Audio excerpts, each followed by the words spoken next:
Magandang araw mga kaibigan. Bigyan natin ng reaction opinion itong video posted by Billionario News Channel. Interview nila kay Attorney Nel Tupas. Siya po ang lead House Prosecutor ng impeachment ni CG Corona. The same time, siya ang congressman ng 5th District of Iloilo. Isang magaling na congressman, abogado ito.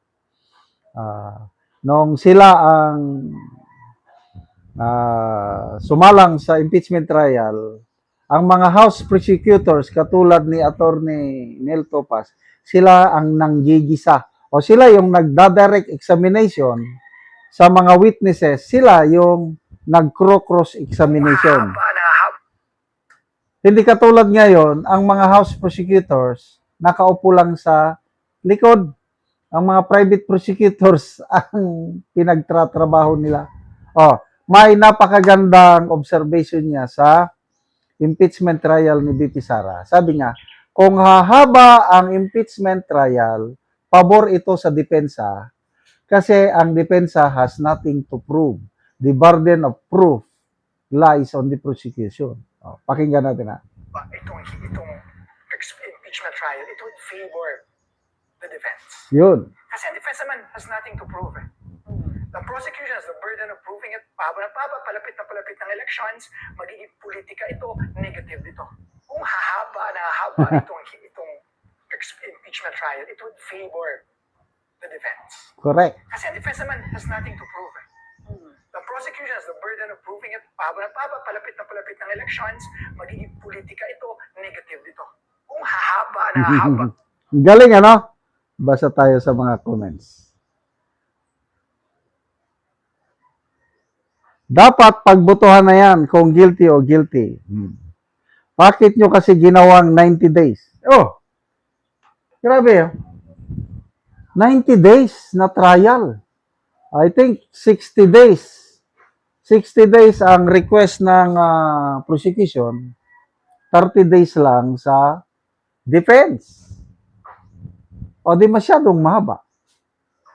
Kaya ang estimate, aabot ito hanggang Pebrero.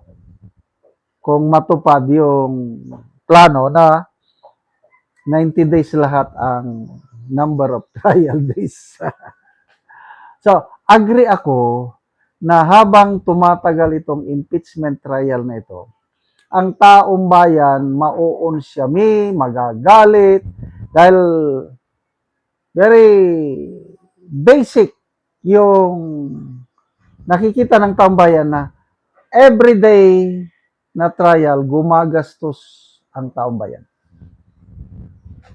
Millions. I don't know how accurate yung sinasabi na 25 million pesos per day daw ang gastos natin per day of trial. Kaya at the end of the trial, aabot daw ng 1 billion pesos. Wow! So, sinong matutuwa sa ganyan? Tapos, wala rin lang masyadong mapatunayan. Example, itong 6 days of trial, anong napatunayan ng prosecution? Wala. Yung first witness nila, just a video. Existence of the video, does it prove something doon sa grave threat? Wala. Itong si Attorney Loto, anong sabi niya? Wala siyang personal knowledge na nag-hire si BP Sara ng assassin. Naniniwala lang siya na nag-hire. Paano naging ebidensya ang paniniwala? Diba? So, isa pa, question ni Attorney Nel Topas ang strategy ng prosecution. Dapat daw ang unahin mong i-present yung pinakamalakas na article. Ito daw grave threat, ito daw ang pinakamahina. And I agree. Excuse me. Pinakamahina. Kasi wala man silang ebidensya. Ang remaining Witness na lang nila si NBI Director Matibag. Ano ang sasabihin ni Matibag? Puros paniniwala lang yan. Puros assumptions. O puros haka-haka.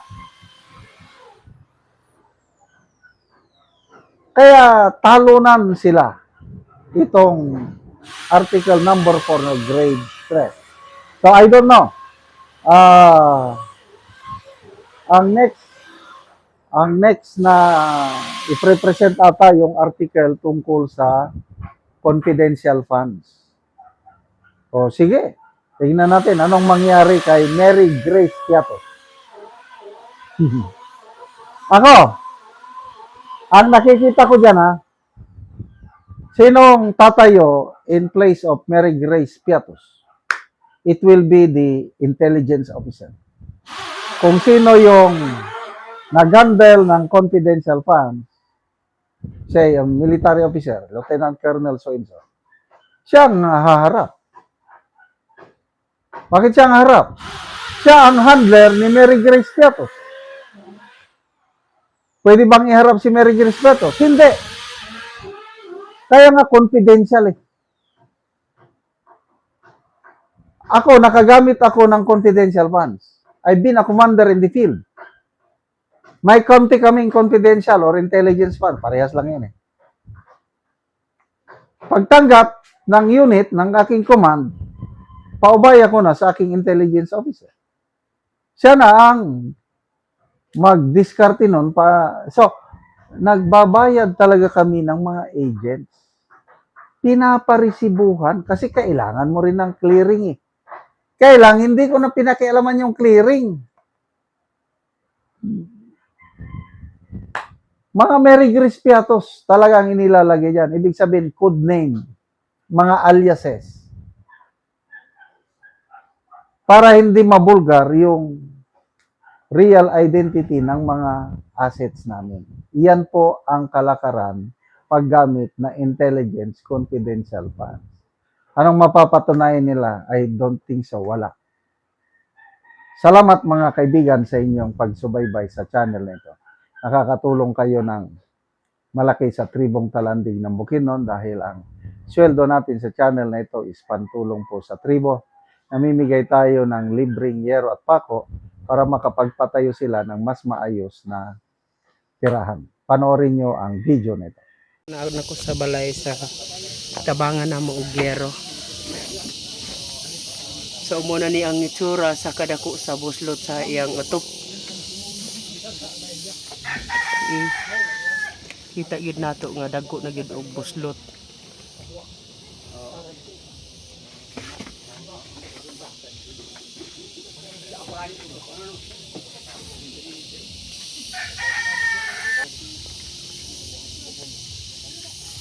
So pulihan na ni karon ang ilang atop nga buslot na.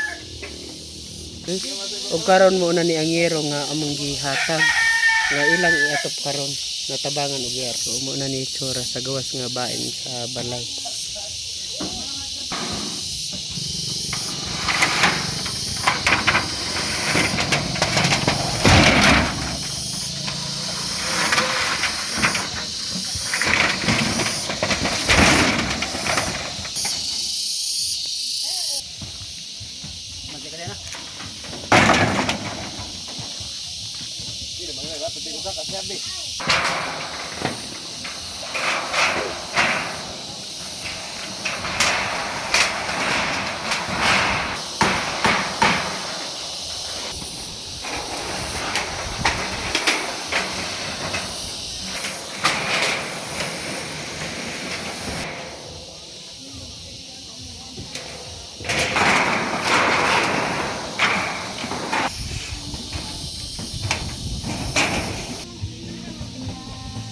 O karon humanagid sa pag-atop ang among ginatabang nga yero. So nindot na gyud. Sa Ginoo kay kung sa naghatag sa sin kay ang akong balay nagatuig aron pag inilisi. So unom na to katuig ang imong atop. Ang magkatuig aron ay pag inilisan tungod sa kalisod. Salamat kayo sa naghatag sa sin.